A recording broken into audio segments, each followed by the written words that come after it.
नमस्कार साथियों, आप सभी का स्वागत है अनुराग सर के साथ साइको एक्सप्रेस में। आज हम बात करेंगे गिलफोर्ड के 3D मॉडल की।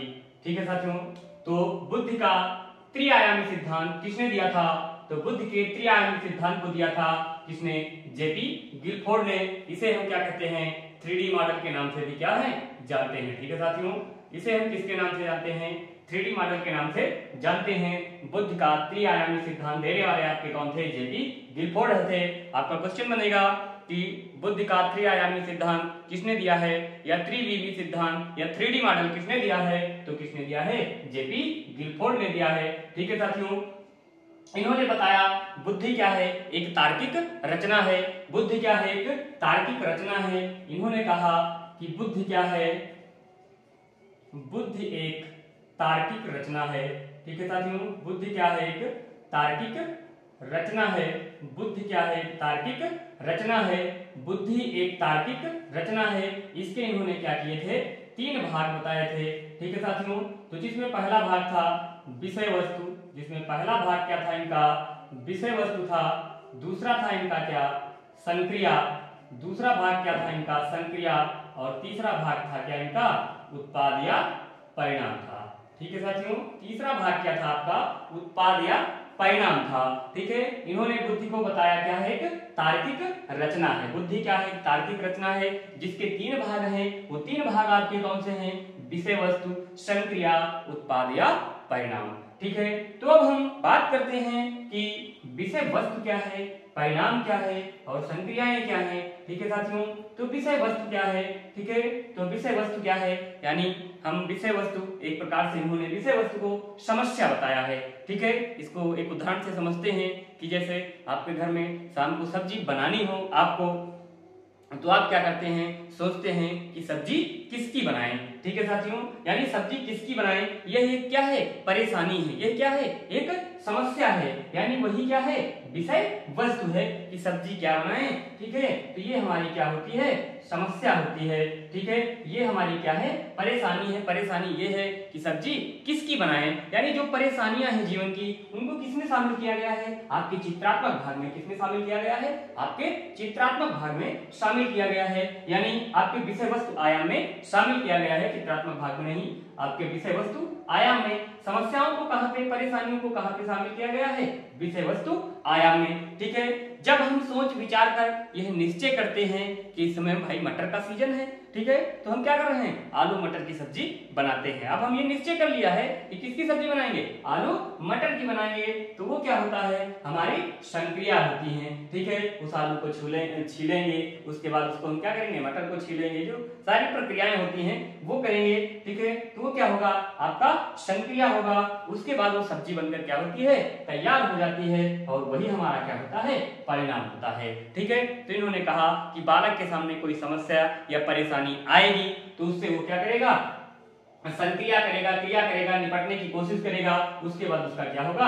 हल आ जाएगा, और बालक समस्या से क्या करेगा? समाधान कर लेगा। ठीक है, ये बातें बताई इन्होंने अपने इस सिद्धांत में। ठीक है, तो इन्होंने कहा बालक के अंदर समस्या कितने रूपों में आ सकती है? तो पहला किसमें आएगी? चित्रात्मक भाग में आ सकती है। किसमें आ सकती है? चित्रों के रूप में समस्या आ सकती है। फिर क्या? आपका सांकेतिक रूप में समस्या आ सकती है। फिर आपका अर्थगत रूप में समस्या आ सकती है। फिर आपका क्या?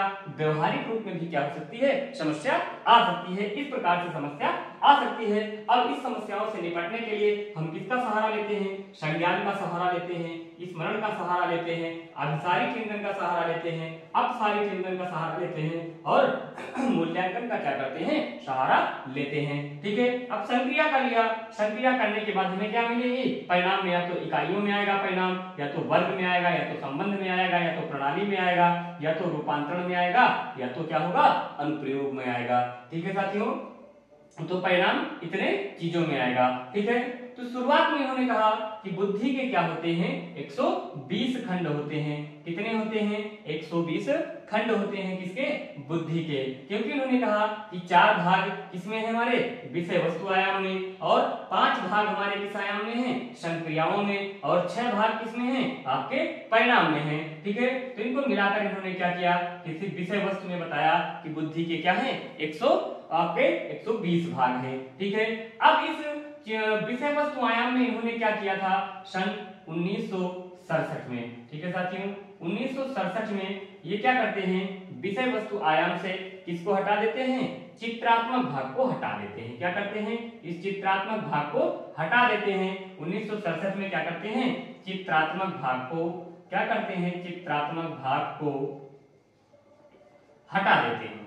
ठीक है साथियों, चित्रात्मक भाग को हटा देते हैं और उसकी जगह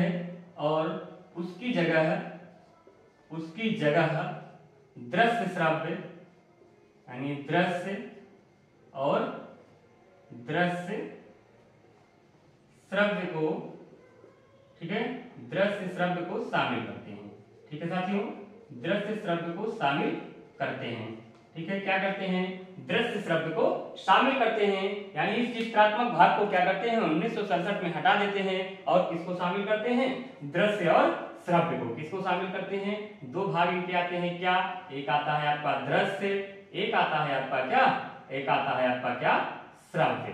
इन दो भागों को क्या करते हैं, ये शामिल कर लेते हैं। इन दोनों को शामिल करने के बाद क्या होता है आपका, इन दोनों को शामिल करने के बाद साथियों क्या होता है, ठीक है, इन दोनों को शामिल करने के बाद आपका क्या होता है कि ये क्या होते हैं, कितने भाग हो जाते हैं, 5 हो जाते हैं। ठीक है, विषय वस्तु आयाम के भाग कितने होते हैं, 5 हो जाते हैं। ठीक है, तो अब हम क्या करेंगे, अब बुद्धि के खंड कितने होंगे, 5 × 5 × 6 = 150। ठीक है, उसके बाद इन्होंने बताया कि बुद्धि के क्या हो रहे हैं, 150 खंड हो रहे हैं। कितने खंड हो रहे हैं, बुद्धि के 150 खंड हो रहे हैं। ठीक है साथियों, बुद्धि के क्या हो रहे हैं, 150 खंड हो रहे हैं। लेकिन उसके बाद फिर क्या होता है, फिर ये क्या करते हैं, परिवर्तन करते हैं और 1988 में क्या करते हैं, कब 1988 में इस चित्रात्मक भाग को क्या करते हैं, पुनः शामिल करते हैं। चित्रात्मक भाग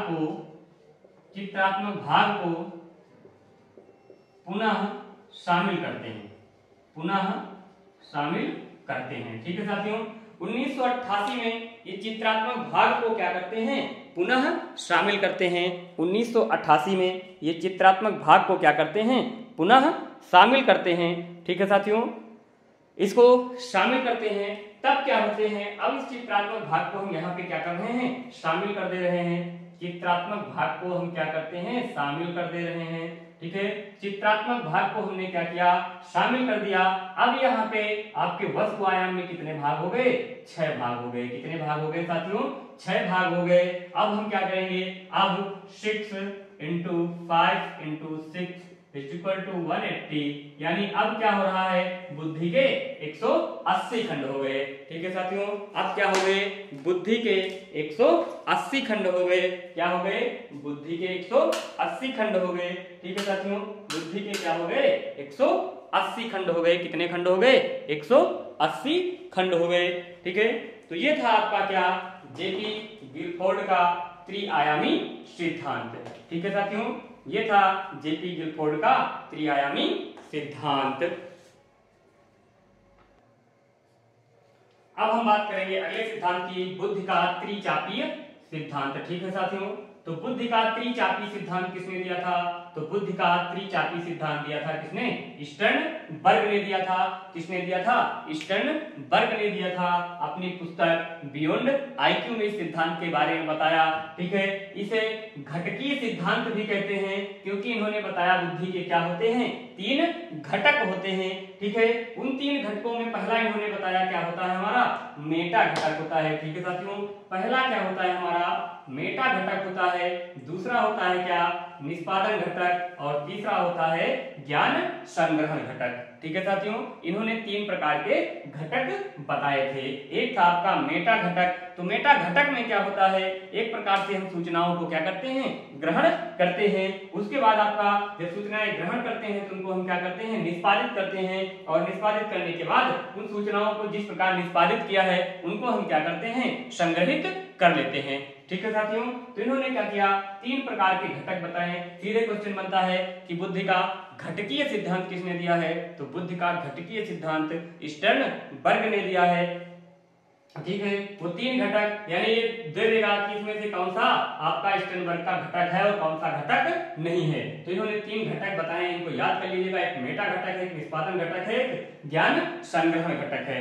ठीक है साथियों, इसके बाद फिर हम बात करेंगे अगले से बुद्धि परीक्षण या आपका बुद्धि लब्धि के बारे में आगे हम बात करेंगे, जिनमें से एक क्वेश्चन आपका क्या होता है, हमेशा आता है। ठीक है साथियों, तब तक के लिए जय हिंद, जय भारत। चैनल को लाइक और सब्सक्राइब करते रहें और सीटेट के विद्यार्थियों को बताते रहें। ठीक है साथियों।